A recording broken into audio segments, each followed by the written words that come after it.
Welcome to Sahara TV. We are pleased to have with us today Senator Shehu Sani.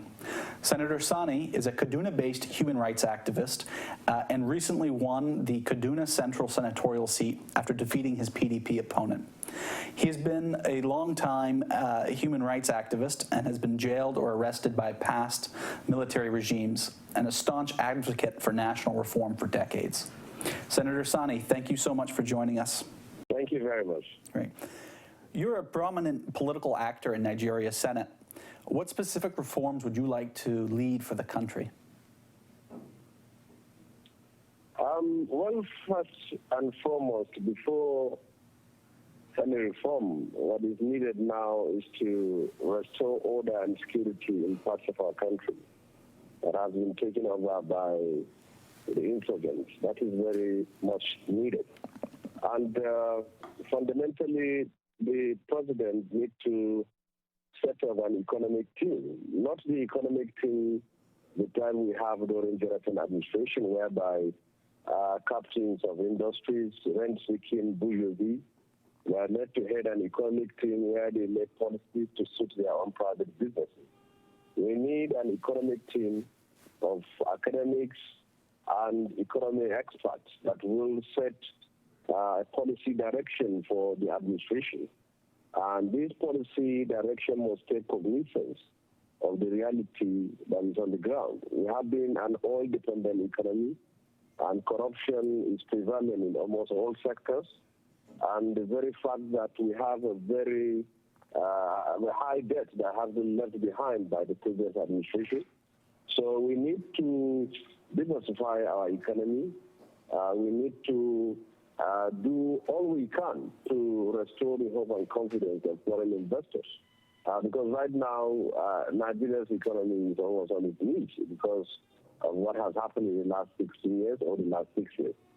So the reforms that should be implemented should be the one in which will take cognizance of the fact that this is the state we are in and how can we get out of it. Secondly, how we can diversify our economy and how we can raise the living standard of our people, revive our industries, and also do all we can to restore peace in the parts of our country that have been taken over by military. I think that your response in terms of the future of Nigeria's economy is interesting, but do you think that simply installing individuals who are experts or economists would be enough, particularly when we've had the Minister of Finances, Okonjo-Iweala, is herself an economist, and we have perhaps she's lodged criticisms against many of Nigeria's states and the governors for corruption. So do you think that simply putting in place true experts and professors is going to be enough to get Nigeria's economy back on track? Okonjo-Iweala's economics is the one in which our country was mortgaged to the whims and caprices of the IMF and World Bank. And if you look at the BRICS countries, I mean Brazil, Russia, India, China, and South Africa, you don't see countries there that have decided to do everything the IMF and World Bank says. These are countries that develop their economies through indigenous ideas and also take the interests of their people first. And so our model, our economic model should be along that line. We don't need the Tony Blairs and the Okonjo-Iwealas to take us back to that past where countries of the developing world thought that when they are in trouble, they run to the IMF or World Bank. If the economic formula could work, it could have saved most countries in Europe, Western Europe, which they are in trouble now. So what I'm saying is that we need a different kind of economic experts, one who will take the interests of our country and also the very need to unleash economic model that will take cognizance of the fact that our country comes first before that happens. So I'm not saying that the private sector, the Nigerian political businessmen are not that important. But what I'm saying here is that we should have an economic team that will be manned by people whose interest is that of the economic development of the nation, and not importers and champions of waivers, rice waivers and cement waivers, and also captains of industries who have no industry, or the industries are closed down. So this is what I'm trying to say. Mm-hmm. During his presidential campaign, Buhari told the Nigerian public that he would publicly declare all his assets and place the same conditions on all of his appointees. However, today, the Nigerian public does not know what Buhari or Osinbanjo's assets look like. Do you feel like Buhari has lived up to his campaign promise? Well, if you made promises, you should be able to fulfill it. I contested and made few promises, and those who heard of my promise within my own constituents and beyond have the right to hold me to account. So whoever makes any promises must be pressed hard to make sure that he keeps them. And as far as I'm concerned, we are all determined to make change and to make a difference in the country. And I can remember when Jonathan was asked about the declaration of his asset, where he said he doesn't get it done. And we criticized him for that. And I believe that we should all be men of honor by living up to our promises. I know the president is reminded of his own promises, and I think Nigerians are also right to continue to remind him. And he is bound to live up to the promises which he made. And I don't think that Buhari has any wealth or anything which he needs to hide in anything. And that's why the area he makes the revelation, the better. And those of us from the inside, certainly we will point to him that there are Twitter, Facebook messages, and also in online media, and also offline media too, a person that you need to live up to what you said. So I think Nigerians have the right to continue to press that he should do that. Okay. Last time you spoke with SaharaTV, you said that you intended to make your assets also public. When do you plan on publicizing your assets and your salary? I said I will make my salaries public, and allowances, I will make it public, and there is no reason why it should be treated like a security votes, whereby it's being given in the dark and you are expected to spend it in the dark. Public funds need to be treated with all transparency and openness. And I will be one of those who will advocate in National Assembly that whatever is given to us should be very much publicized. And I'm very much happy for them to send messages to all persons within my constituency to tell them that, hey, Senator Sani has been given such amount of money, and then I have no problem with doing that. So I will keep up to my promises, and I will keep them as long as I am in this office. Okay. So can we expect seeing what your salary is maybe next week? I think that you officially take reins on Tuesday. Correct me if I'm wrong on that. So can we expect at some point next week to have a clearer idea of yours as you advocate for people like Buhari and other members of the National Assembly? Well, if we receive the alert, certainly I will let you know. Okay. This is what we have gotten. But for now, we have gotten nothing yet, and then we're still trying to get ourselves sworn in on Tuesday. But this issue needs to be put to rest officially, not just senators making their payments public, but the institutions of government that is concerned with issues of salaries and allowances of legislators need to really come out and make it public so that it doesn't become one-man show, that this is what I have to say, and then it becomes a trouble for all other persons. I'm sure that you've also been reading about the controversy between David Mark and Ben Bruce, and that they've been conflicting over the budget of the National House of Assembly. What would you weigh in and provide us some of your thoughts over their conflicts and this controversy? Well, I would like to also engage David Mark in a debate on issues of transparency, but I would prefer to, first of all, be in the Senate and know what I'm going to face, and then know also issues that I am going to talk about from an informed position.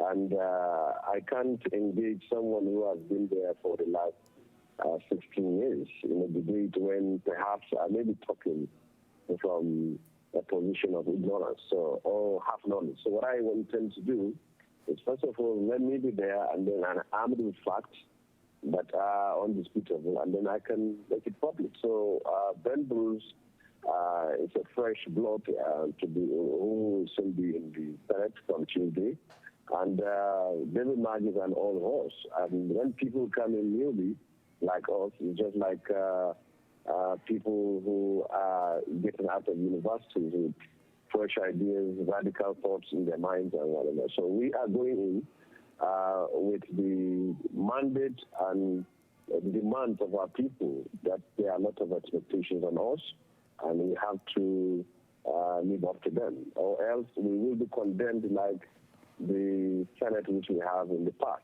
It is clear that the Senate in the last 16 years has suffered credibility and image problems, and all as a result of issues that borders on lack of transparency and also obsequiousness on the side of senators to the executive. And so these are issues that have bedeviled the image of the Senate, which by God's grace, we are going to make a difference in there. There have been unconfirmed reports that President Buhari may take charge of the oil ministry as a way to prevent corruption in that sector.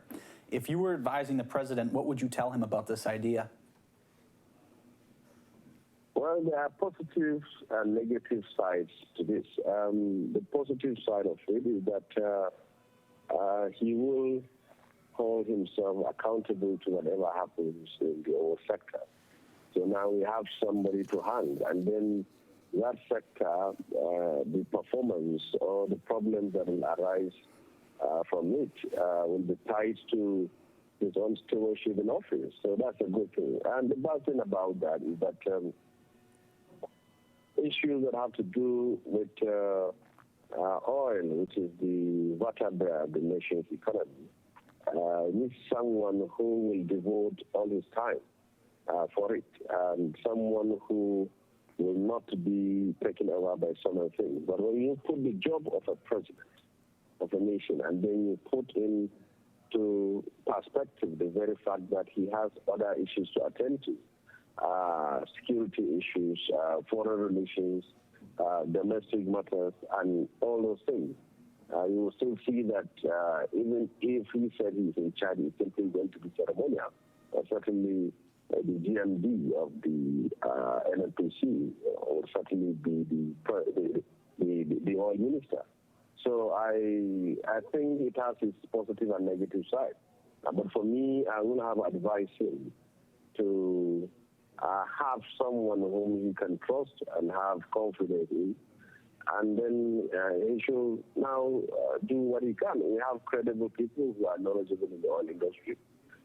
People like David West, who has done it before, and several other persons. So I think it has its negative and positive sides, but it is better that the president have enough time to give equal attention to all areas in the country, all aspects of governance, not just the petroleum sector. Recently, you made statements about the office of the First Lady, and you said that you felt as though it should not be a flamboyant office because that office is not expressly outlined in the Constitution. Why do you feel as though the Nigerian public should focus on questions of the activities of the office of the First Lady, considering the range of challenges that Nigeria is currently facing?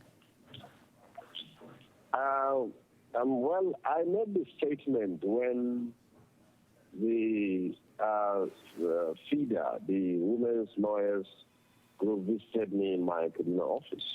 And what I said is that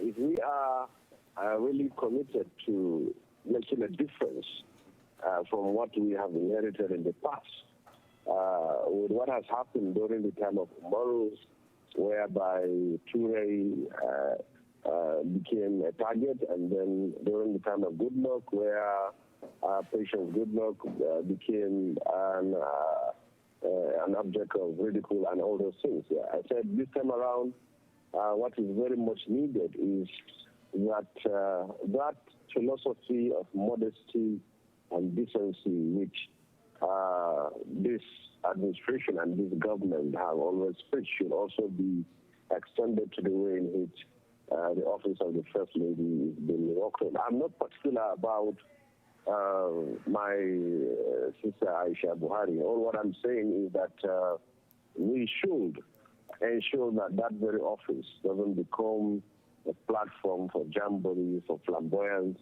and for ostentatious display of wealth, and should not also be a place of ridicule. And First Lady is the wife of the president, and she is the First Lady. But there are constitutional lacuna with that very office. If we want the First Lady to be referred to as Excellency, and certainly we should constitutionally recognize such office and also provide resources for her to do what she needs to do. All that I want is that we shouldn't simply go by the convention. Whatever should be done according to the law. Okay. This week, Amnesty International released a scathing report and a statement imploring President Buhari to investigate military officers for murder, torture, and false imprisonment of Nigerian citizens.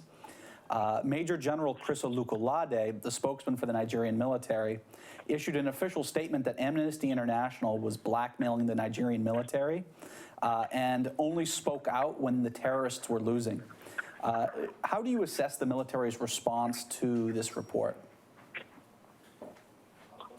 You see, since this insurgency began in the last 6 years, the way and manner in which the war against the insurgency is carried out is such one, the one in which the rights, the fundamental rights and freedom of the people is seriously being breached and violated by the state in the name of fighting insurgency.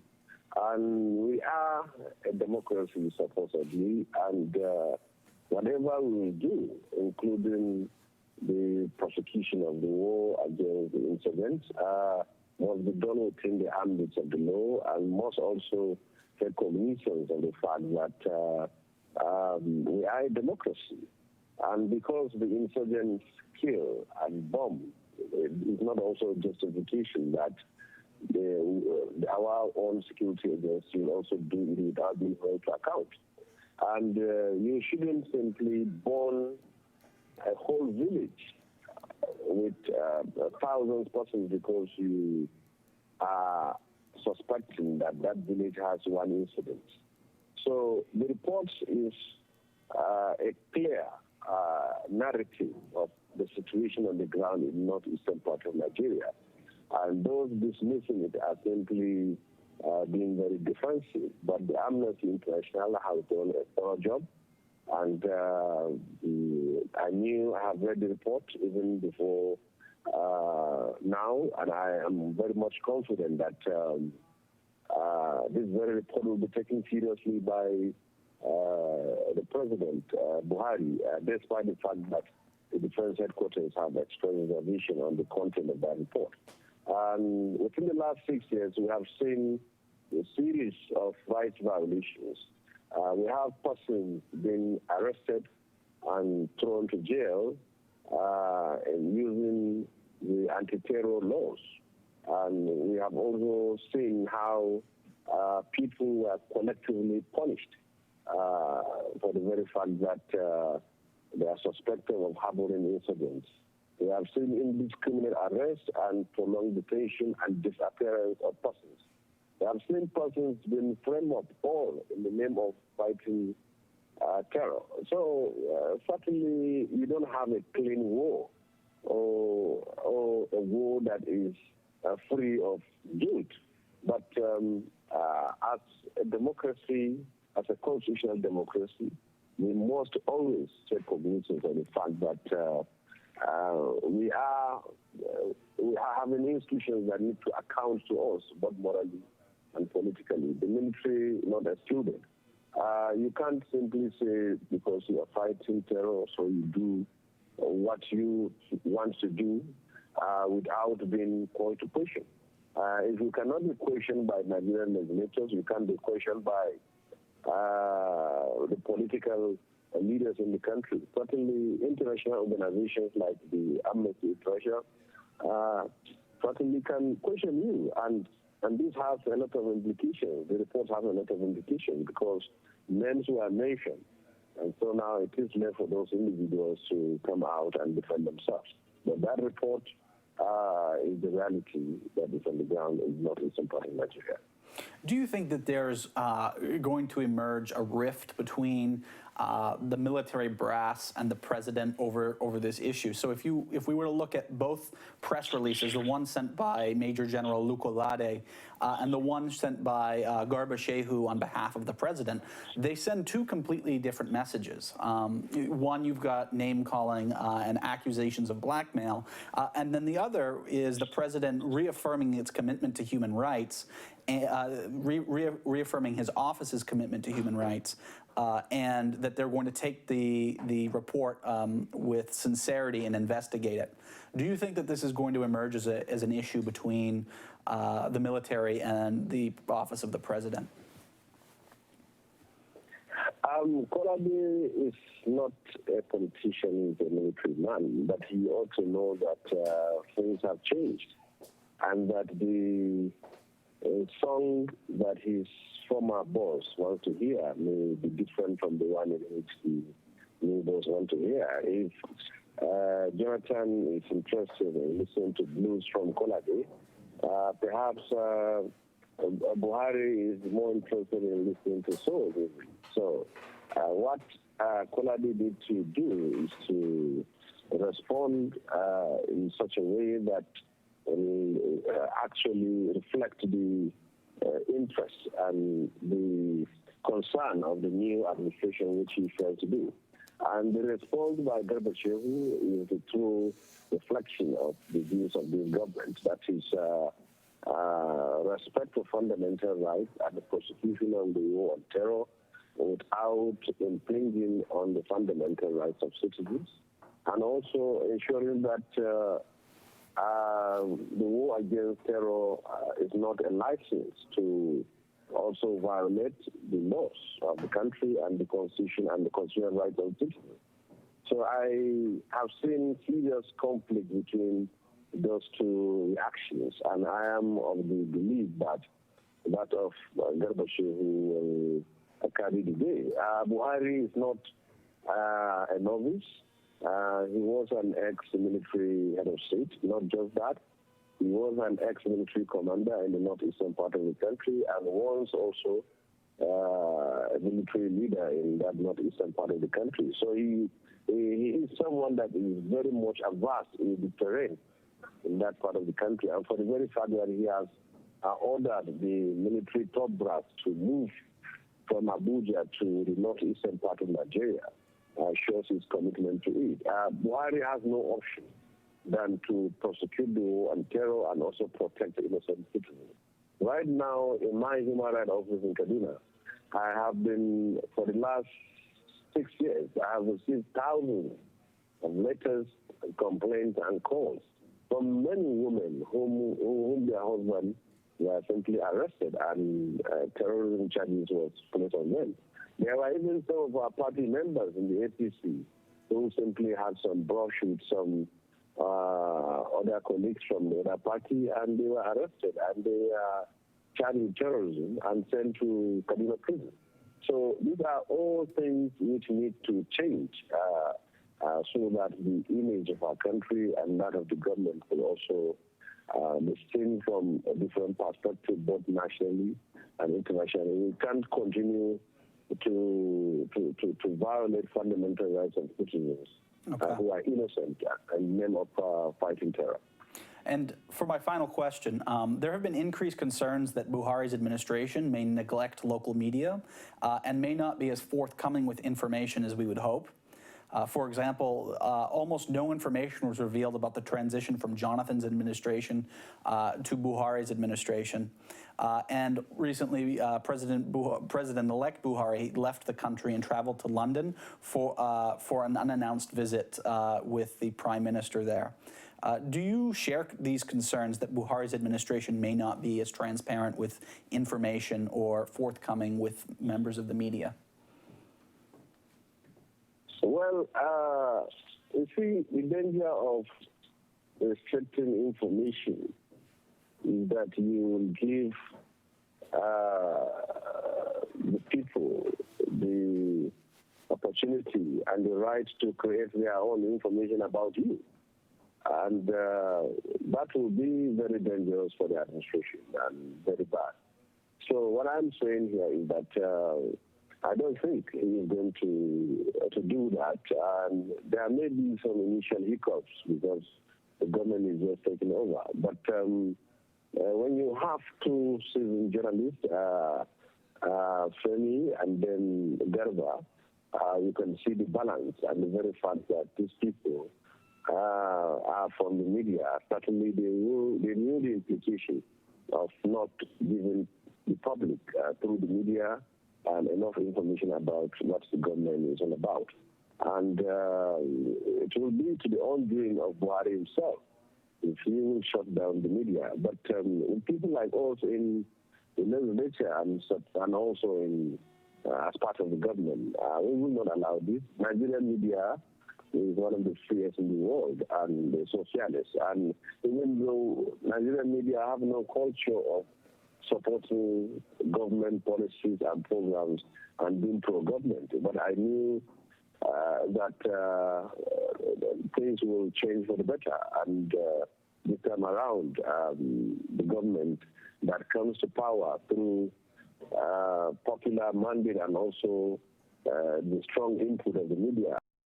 Thank you for watching Sahara TV. Please stay tuned for our continued political coverage on Nigeria and for issues across Africa.